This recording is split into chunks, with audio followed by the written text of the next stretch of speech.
G'day, hi and welcome. Alright, this is another one of my voiceovers and hopefully everything sounds good.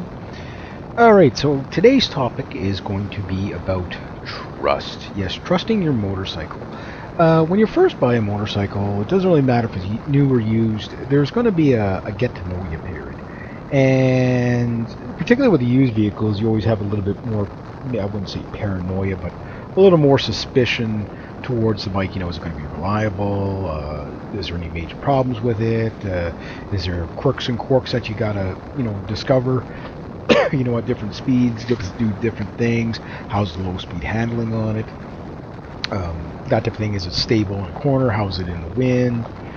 All these type of things. And usually you can't figure it out on day one. And the reason why is because the roads conditions are always changing.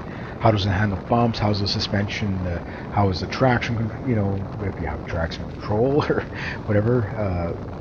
Some bikes have electronics and stuff like that. All that stuff. There's a lot of bikes can get very sophisticated nowadays, and it can get to a point where it can be almost overwhelming to really get to know a bike. And the bike I got here is not too bad so far. I find it a fairly easy bike to ride, but there is some things I do notice about it. For example, comparison to my cruisers, when I'd take a corner over what I call the asteroid field, when you're turning off one road onto another, and you got all those little rocks on there, you really got to keep this bike kind of upright. It does feel like it would want to spin out on you pretty easily on a low speed tight turn type of deal if you're not careful with it.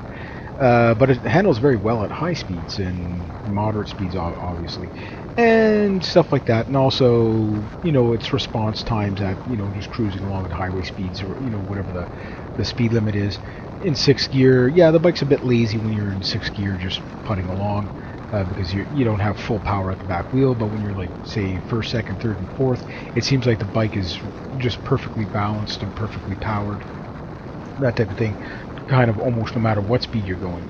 But when you get into fifth and sixth, it kind of just seems to mellow out, unless you, like I say, you turn on the power up at the top end, but if you're doing that, then you're probably doing things you probably shouldn't be doing. Low speed handling on it, like all sport bikes, they tend to be a little awkward at low speed, but I can turn this bike in about a 14-foot distance or whatever, easily cover from the white line, well within the other white line if I have to do a uni, that type of thing. It does tend to like to turn to the right better than it. Now this could be the rider thing too, but I find the bike dips into the right a little easier than it dips into the left. Nothing wrong with the bike. We're talking splitting hairs here. So all these things I've discovered in the last past 1,700 kilometers that I've been riding it. I'm on, I think, ride number 31 this season. My goal is to get out on this bike at least 80 times this year. It's going to be a very short season for me anyway, because I didn't get the bike on the road till late July, so it's now August 20th at the making of this video. So trying to ride between the raindrops with all the rain we got this year. How the bike handles in the rain. I've only been caught in the rain once on it, and I actually haven't ridden the bike at night. How good is the headlamp, that type of thing, how good are the mirrors, all that. The mirrors aren't bad on this bike and stuff like that, but every bike, like I say, does something different, and there's some people, they don't consider that first 1,000 kilometers, particularly on any bike, to really get to know the bike. How you do it and how you go about it is, a personal endeavor. The way I go about it is basically one of the first things I do with any motorcycle, and the same I did with this, is get to know the low speed handling characteristics of the bike. I usually can't stress enough how important it is to learn how to ride at low speeds. It all translates when you get up going faster, but it also helps you to really understand the balance points of your bike, and what's too far and what's not far enough, that type of thing. So find yourself an empty parking lot somewhere and do some figure eights and whatever. You don't have to get to the point where you're putting a knee down or anything like that. If you want to go that far, but you don't have to. The point is you want to be able to safely handle the bike without worrying, can I make a turn? How fast can I make a turn? That type of thing. And I think there's a lot of people that, because they're nervous on their bike, they don't know what the threshold is. They feel like they're going to fall over in a turn, and then they're all over the road while they're trying to go through a turn, and it's because they don't trust the bike yet. And they don't trust the bike yet because they haven't explored, like for example, this turn here. This turn is a really rough turn. The road there is so divotty and stuff like that. There is a threshold there, and if you don't know what line to take going on that road, it will scare the crap out of you, no matter what kind of bike you're on, no matter how fast you're going. It's even worse coming in from the left on that one. It's like, because you got to kind of angle back a bit, and you got to slow right down and try to keep the bike as upright as you can on that turn. If you go lean a little too much, your back tire loses traction as your front tire is bouncing around.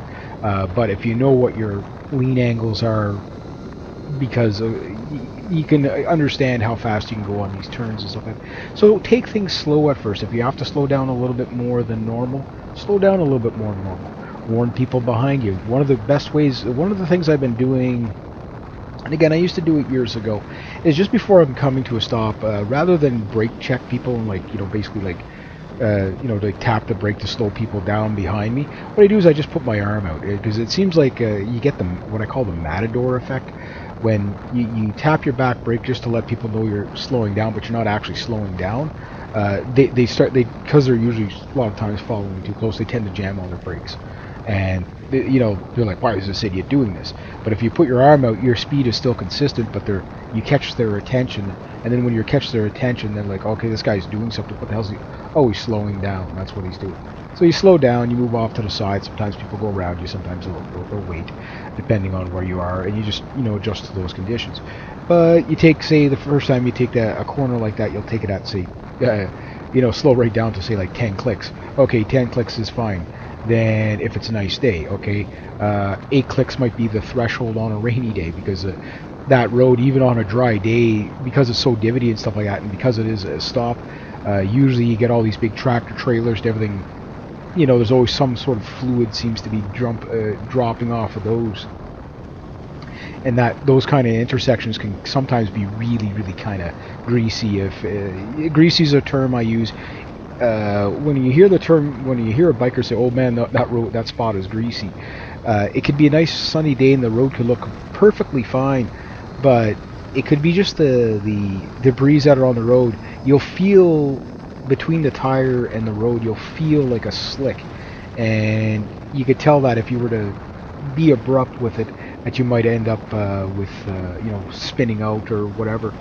So these thresholds, especially on roads you don't know, it's always better to take it a little bit easy, but also to know what you can get away with on your bike. And usually that comes in on the low speed handling, where you know that, okay, well, if I lose a bit of traction in the back, not a big deal. If I lose a bit of traction in the front, usually it's kind of a big deal on bikes, but sometimes it's less of a deal if you can keep the bike upright enough in your turn. That type of thing.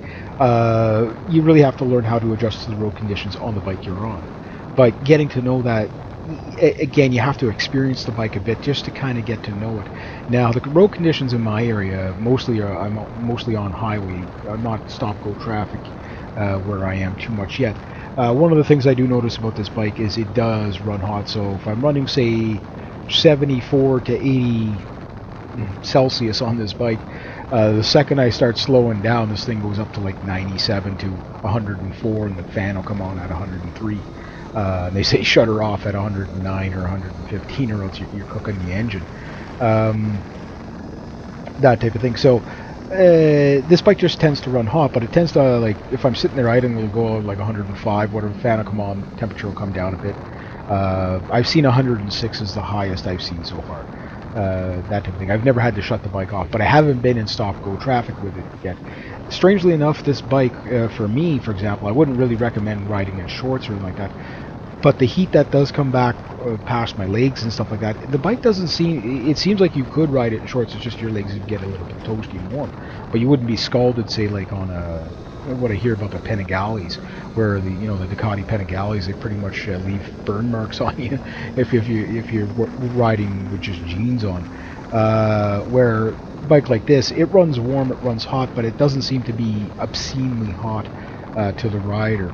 That makes a difference. Some bikes run cool, some bike runs hot. I always let my bike warm up to proper operational temperature before I take off. It usually doesn't take long, that type of thing, but these type of things do make a big difference in the long run. So far, the bike seems to be fairly reliable. I haven't had any major incidents or anything like that. But the big one is just the handling. How does the bike handle on the corners? This bike tends to like to dip into the corners pretty quickly. It would be easy to overshoot a corner on this bike because it turns in so quick. It might not be the most nimble bike out there, but it is pretty darn nimble. And if you're in the power zone on this bike, it's just a wonderful, wonderful machine to ride on. It likes the corners, and it's very stable on the corners. Even when the corners are really rough, it seems like this bike rides like it's mounted on rails, where there's other bikes that, you kind of a bit wheezy on the corners. Some of my cruisers, for example, were kind of fairly low, and when I would corner, sometimes I'd actually hit the exhaust pipe, especially on my 48 Panhead. Had the exhaust pipe there. I used to hit that exhaust pipe turning into parking lots and stuff all the time. It would scare the crap out of you. My BMW used to have a weak side stand spring, and every now and then when I turn left, I'd be pogoing on the freaking side stand and scare the crap out of you. Like things like that. And you don't know that until you've ridden the bike long enough to discover it. This bike so far, I haven't discovered anything that's of really big importance. I do find, even though I got brand new, well, they're not brand new anymore, but fairly new tires on there, that my front tire has a tendency to run a little low after a few days. I don't know why that is. Maybe there's a leak in the rim. It is an older bike, right? So things like that, by maintaining my bike, I discover, other things, maintenance stuff, whatever it might be, but getting to know that bike. So that'll build your confidence for the bike once you get to know it. So anyway, I'll leave it at that. So anyway, have yourselves a great day, eh?